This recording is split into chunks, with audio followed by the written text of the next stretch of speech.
হেমন্ত বা শীতের শুরু মানেই বেলা ছোট হয়ে আসা, ঠান্ডা আমেজ ভোর অবধি থাকা, আর পশ্চিম আকাশে সূর্য আস্তে আস্তে অস্ত যাচ্ছে আর রক্তিম আভাতে চারিদিক ছড়িয়ে পড়েছে।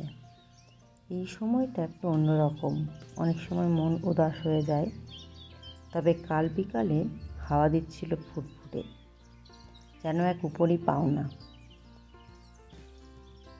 হিউস্টনের এই সূর্যাস্ত মনে করিয়ে দেয় বাংলার কাশফুল, শিউলি ফুল, শরৎকাল সবই। আর এরই মাঝে একজনের আবির্ভাব। এইখানে এসে টুকটাক বিড়াল দেখি। কালকে আমরা যখন নদীর ধারে গেলাম, এই বিড়ালটি তখন আস্তে আস্তে সেও নদীর ধারে যেন হাওয়া খেতে এসেছিল। তার ঘুরে ফিরে বেড়ানো দেখে বেশ ভালোই লাগছিল।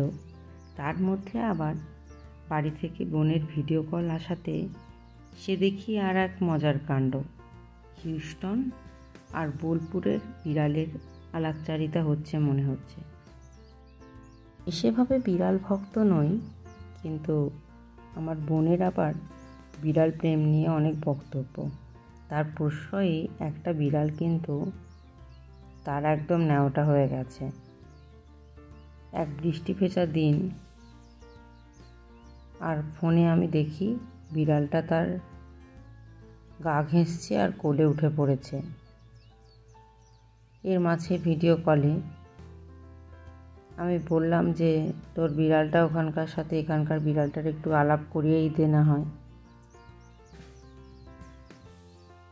এমনিতে বোলপুরে বিল্লুটুকে নিয়ে কোনো সমস্যা নেই, তবে ওই এক সমস্যা, যদি খাবার কোনোভাবে সাবধানে না রাখা হয় তাহলে অসাবধানতাবশত খাবার রাখলেই সেই খাবার ওরা ঠিক নিয়ে যাবে। আর এখন ওরা নিজেরাই মারপিটে ব্যস্ত।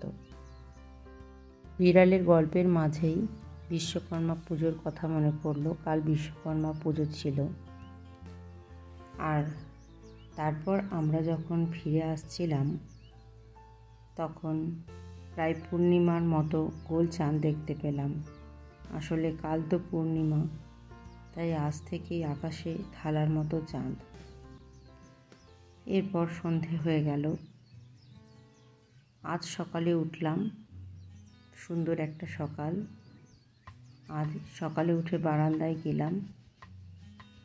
আর একটা গল্প আপনাদের বলা হয়নি, আমি গত পরশু এখানে একজন আমার প্রতিবেশী আছেন, আমেরিকান মহিলা, তাকে চেয়েছিলাম একটা মানি প্ল্যান্টের ডাল। তার খুব সুন্দর একটা মানি প্ল্যান্ট আছে।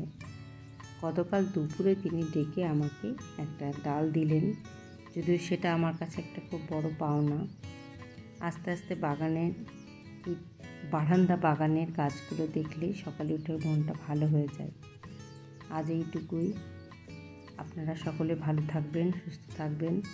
যদি আমার ব্লগ ভালো লাগে তাহলে লাইক, শেয়ার, সাবস্ক্রাইব করতে ভুলবেন না, তাতে আমি আরেকটু উৎসাহ পাবো। আজ এখানেই শেষ করলাম।